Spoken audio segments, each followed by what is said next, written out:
Aleloia, faly miarahaba antsika tsirairay avy amin'ny anaran'i Jesosy Kristy tompony ny tenako anio faha 1 ny volana febroary taona 2024. Anio dia hanambara ny fahitana izay nasehon'ny tompo ahy tamin'ny batisa zany. Mialohan'izay dia hiaraka hivavaka aloha isika tsirairay avy. Jesosy tompo mbola misaotra sy mideranao indray fa mbola afaka hanambara ny fahalebiazanao amin'ireto olona tsirairay avy ireto. Mangataka ny fanahinao masina mba hitarika amin'izay tokony ho teneniko sy izay tokony ho ambarako. Ary engane Jesosy ao anatin'ity fanambarako ny fahalebiazanao ity dia hisy fanahin'olona ho voakasika.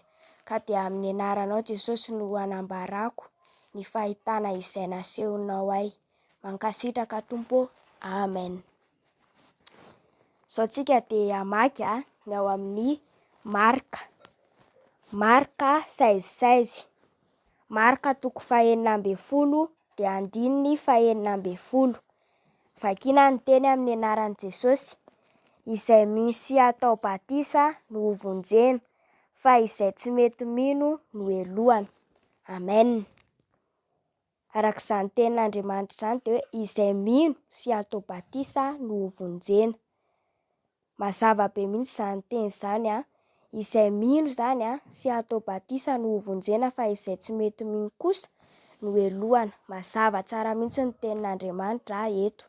Ny elohany nanaovako ity fanambarana ity moa izany dia io no teny nomen'Andriamanitra anahy ao amin'ny Marka 16:16.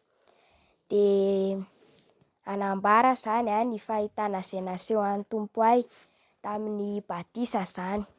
Rehefa naletika tao anaty rano aho izany dia nizahavo nivoaka tao anaty rano iny amin'izay dia nahita ny ràn'i Jesosy aho izany. Ny voninahitra teo an'Andriamanitra irery ihany. Aleloia, aleloia. Nahita ny ràn'i Jesosy aho izany tena hoe hafa mihitsy izany ny ràn'i Jesosy. Tena hafa mihitsy ny ràn'i Jesosy. Tsy mitovy ny antsika olombelona fa hafa mihitsy, ohatran'ny hoe maka loko raozy ohatran'ny hafa mihitsy izany. Tena hoe tsisy mitovy amin'ny ràn'i Jesosy mihitsy ka ny voninahitra teo anazy irery ihany. Ary tao anatin'io ihany koa dia sady nareho feo ny teny tamiko hoe voavela ny heloka rehetra dia voninahitra ho an'Andriamanitra irery ihany.